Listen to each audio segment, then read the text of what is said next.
എല്ലാവർക്കും നമസ്കാരം. എല്ലാവർക്കും ഐശ്വര്യപൂർണ്ണമായ ഇന്നേ ദിവസവും വരുന്നതായ എല്ലാ ദിവസങ്ങളും അത്തരത്തിലായിത്തീരാൻ യൂണിവേഴ്സ് അനുഗ്രഹിക്കുമാറാകട്ടെ എന്ന് ആശംസിക്കുന്നു. ഇപ്പോൾ ഈ വീഡിയോയിൽ വന്നത് നമ്മൾ കുറച്ച് ദിവസമായി ചർച്ച ചെയ്യുന്ന ഒരു വിഷയമാണ് ആരോഗ്യം എങ്ങനെ നിലനിർത്താമെന്നുള്ളത്. പ്രത്യേകിച്ച് ഈ അവധിക്കാലം ടീച്ചേഴ്സാകട്ടെ കുട്ടികളാകട്ടെ ഒരു അവധി മൂഡിലൂടെ അല്ലെങ്കിൽ ഒരു ലേസി മെത്തേഡിലൂടെ പ്രോസ്കാസ്റ്റിനേഷൻ ആകട്ടെ അതല്ലെങ്കിൽ ഒരു അവധി ദിവസത്തിൽ നമ്മൾക്കൊരു മൂഡ് ഔട്ട് ആയിക്കൊണ്ട് അതായത് എല്ലാ കാര്യങ്ങളും സ്ലോ ആകുന്നു, അലസഭാവത്തിലൂടെയൊക്കെ മുന്നോട്ട് പോകുന്നുണ്ടാവും. അത് തീർച്ചയായിട്ടും നമ്മൾക്ക് ഒബീസിറ്റി, അതുപോലെ തന്നെ മടി, അതുപോലെ തന്നെ എല്ലാ കാര്യങ്ങളും താളം ക്രമം തെറ്റിക്കൊണ്ട് അതായത് ഭക്ഷണ കാര്യത്തിലും മൊബൈൽ, ഇൻ്റർനെറ്റ് അത്തരത്തിൽ കാര്യങ്ങളിലൂടെയും ദിവസത്തെ നമ്മുടെ അമൂല്യമായ സമയം മറ്റ് എല്ലാ കാര്യങ്ങളും തന്നെ ഒരു വ്യക്തിക്ക് മറ്റൊരു വ്യക്തിയെ സഹായിക്കാൻ പറ്റും, കൊടുക്കാൻ പറ്റും, ഷെയർ ചെയ്യാൻ പറ്റും, അല്ലെങ്കിൽ അത് മെയിൻറ്റെയിൻ ചെയ്യാനൊക്കെ പറ്റും. എന്നാൽ നമ്മുടെ ജീവിതത്തിലെ ഈ അമൂല്യമായ സമയത്തെ നമ്മൾ വളരെ ശ്രദ്ധാപൂർവം ചെലവഴിച്ചുകൊണ്ട് അതും അനാരോഗ്യാവസ്ഥയിലേക്ക് പോകാതെ ആരോഗ്യമായ ഷെഡ്യൂൾ എങ്ങനെ നിലനിർത്തിക്കൊണ്ട് നല്ലൊരു അവധിക്കാലം ആഘോഷകരമായിട്ട് ആനന്ദകരമായിട്ട് അതോടൊപ്പം ആരോഗ്യം വർദ്ധിപ്പിക്കുന്ന അനാരോഗ്യാവസ്ഥയിലേക്ക് പോകാതെ എങ്ങനെ പോകാൻ പറ്റും എന്നുള്ളത് നമ്മൾ ഓരോരുത്തരും പാരൻസ് ആകട്ടെ കുട്ടികളാകട്ടെ അല്ലെങ്കിൽ സംയുക്തമായിട്ട് ടീച്ചേഴ്സും ഒക്കെ ശ്രദ്ധിക്കേണ്ടതാണ്. കാരണം അവധിക്കാലം ആ അവധിയിലേക്ക് മാത്രം പോകാതെ മടി പിടിച്ചിരിക്കാതെ എന്തെങ്കിലും നോളജ് സെക്ഷനാകട്ടെ അല്ലെങ്കിൽ നമ്മുടെ ഹയർ എഡ്യൂക്കേഷന് വേണ്ടിയിട്ടുള്ള അല്ലെങ്കിൽ ഒരു ക്ലാസ് കയറ്റത്തിലേക്ക് വേണ്ടിയിട്ടുള്ള കാര്യങ്ങൾ പഠിക്കാൻ ശ്രമിക്കുന്നുണ്ടാവും ഇന്നത്തെ ആധുനിക മനുഷ്യൻ്റെ എല്ലാ റൊട്ടീൻസും അല്ലെങ്കിൽ ജീവിത രീതികളും അല്ലെങ്കിൽ അത്തരത്തിൽ മുന്നോട്ട് പോകുന്നുണ്ടാവും.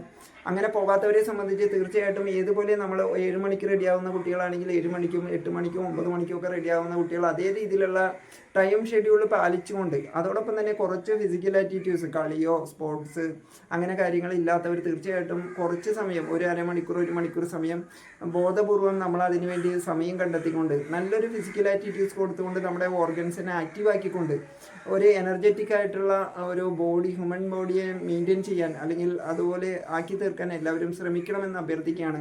അതോടൊപ്പം ഇത്തരം കാര്യങ്ങൾ ഡോക്ടേഴ്സ്, അതുപോലെ തന്നെ ലൈഫ് കോച്ചുകൾ, trainers, nutritionist, Punarjani and befit ഹോമും സദ്ഗമയ തുടങ്ങി സംയുക്തമായിട്ടുള്ള ഈ മേഖലയിൽ യാതൊരു പ്രതിഫലേച്ഛയും കൂടാതെ നിസ്വാർത്ഥമായി യാതൊരു ഫീസും വാങ്ങാതെ പ്രാക്ടീസ് ചെയ്യുന്ന നോളജ് സെക്ഷനാകട്ടെ ഇത്തരത്തിൽ കാര്യങ്ങൾ കുട്ടികളാകട്ടെ മുതിർന്നവരാകട്ടെ ജോലിയുള്ളവരാകട്ടെ ഇല്ലാത്തവരാകട്ടെ ഹൗസ് വൈഫ് ആകട്ടെ റിട്ടയർഡ് പേഴ്സൺ ആകട്ടെ ഏത് വ്യക്തികൾക്കും ബിഗിനേഴ്സ് മുതൽ പ്രാക്ടീസ് ചെയ്യുന്നവർക്ക് എല്ലാവർക്കും ഒരുപോലെ പ്രായോഗികമാക്കുന്ന ലഘുവായ വ്യായാമക്രമങ്ങൾ, ചിട്ടകൾ, ഷെഡ്യൂളുകൾ ഇതെല്ലാം പഠിപ്പിക്കുന്നുണ്ട്. അത് അത്തരം കാര്യങ്ങൾ പ്രയോജനപ്പെടുത്തിക്കൊണ്ട് കുട്ടികളാകട്ടെ ടീച്ചേഴ്സാകട്ടെ വീട്ടിലിരിക്കുന്നവരാകട്ടെ ജോലിയുള്ളവരാകട്ടെ ഇല്ലാത്തവരാകട്ടെ ഇത്തരം കാര്യങ്ങളിലൂടെ മുന്നോട്ട് പോയിക്കൊണ്ട് നല്ലൊരു ആരോഗ്യകരമായ ശരീരം വാർത്തെടുക്കണമെന്നും അതിനെക്കുറിച്ച് കൂടുതൽ അറിയുന്നതിന് ബാബു പണിക്കശ്ശേരി എന്ന യൂട്യൂബ് ചാനലിലും എൻ്റെ മൊബൈൽ നമ്പറിലും കോൺടാക്ട് ചെയ്താൽ ഞാനത് കണക്ട് ചെയ്ത് തരുന്നതാണ്. ഇത് തികച്ചും ഫ്രീ ആണ്. ആ ഫ്രീ ആയിട്ടുള്ള അത്തരം കാര്യങ്ങൾ മനസ്സിലാക്കിക്കൊണ്ട് നല്ലൊരു ഹെൽത്തി ലൈഫ് നമുക്ക് ഉണ്ടാക്കിയെടുക്കാൻ സാധ്യമാകുന്നതാണെന്ന് സൂചിപ്പിച്ചുകൊണ്ടും അതോടൊപ്പം തന്നെ നല്ലൊരു ഫുഡ് പാറ്റേൺ, അതായത് വെജിറ്റബിൾസ് ആകട്ടെ, അത് ഫ്രൂട്ട്സ്, നട്ട്സ്, അത് റോ വെജിറ്റബിൾസ്, കുക്ക്ഡ് വെജിറ്റബിൾസ് ഇതെല്ലാം തന്നെ നമ്മുടെ ജീവിതത്തെ രീതിയിൽ ഭക്ഷണ രീതിയിൽ ഡെയിലി റൊട്ടീനിൽ പെടുത്തിക്കൊണ്ട് നമ്മൾക്കൊരു നല്ലൊരു ഫുഡ് പാറ്റേൺ, സമീകൃത ഫുഡ് എടുത്തുകൊണ്ട് അല്ലെങ്കിൽ കഴിച്ചുകൊണ്ട് നമ്മൾക്ക് ആരോഗ്യകരമായ ജീവിതം മുന്നോട്ട് കൊണ്ടുപോകാൻ നയിക്കുവാൻ സാധ്യമാകുന്നതാണ്.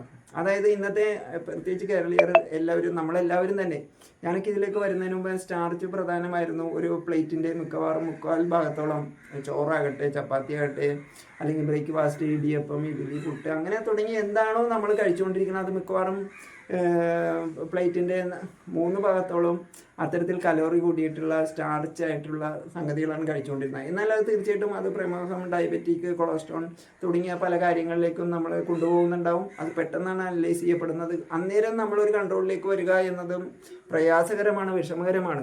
നേരെ മറിച്ച് അതൊക്കെ ആകുന്നതിക്ക് മുമ്പ് തന്നെ ഒരു 1/3 പോർഷനെങ്കിലും അല്ലെങ്കിൽ 1/4 ആക്കി സ്റ്റാർച്ചും ബാക്കി ഭാഗങ്ങൾ vegetables, raw vegetables, cooked vegetables, fruits, nuts ഇതെല്ലാം പെടുത്തിക്കൊണ്ട് അത്തരത്തിൽ കഴിക്കുകയാണെങ്കിൽ നമ്മുടെ ജീവിതാവസാനം വരെ ഏത് ഡോക്ടറുടെ അടുത്ത് പോയാലും പോയില്ലെങ്കിലും രോഗാവസ്ഥ വരാതിരിക്കുകയും ഇനി വന്നാൽ തന്നെ നമുക്കിത് തുടരാൻ കഴിയുന്നതാണെന്ന് സൂചിപ്പിച്ചുകൊണ്ടും കൂടുതൽ ഇത്തരത്തിലുള്ള കാര്യങ്ങളെക്കുറിച്ച് അറിയാൻ എന്നെ കോൺടാക്ട് ചെയ്യുന്നതാണ്. ഞാൻ പുനർജനി ബിഫിറ്റ് ഹോം അതുപോലെ തന്നെ സദ്ഗമയ തുടങ്ങിയിട്ടുള്ള ഡോക്ടേഴ്സ് നയിക്കുന്ന ലൈഫ് കോച്ചുകൾ, ന്യൂട്രീഷനിസ്റ്റ് സംയുക്തമായി നടത്തുന്ന അത്തരം പരിപാടികളിലേക്ക് എല്ലാവരെയും സ്വാഗതം ചെയ്യുകയാണ്. എല്ലാവർക്കും അതിലേക്ക് കണക്ട് ചെയ്യുന്നതിൽ എന്നെ കോൺടാക്ട് ചെയ്യുന്നതാണെന്ന് സൂചിപ്പിച്ചുകൊണ്ടും അടുത്ത ഇൻഫോർമേറ്റീവ് ആയിട്ടുള്ള മറ്റൊരു വീഡിയോയിൽ വരുന്നവരെ എൻ്റെ വാക്കുകളെ ശ്രമിച്ചാൽ എല്ലാവർക്കും നന്ദി, നമസ്കാരം, താങ്ക് യു.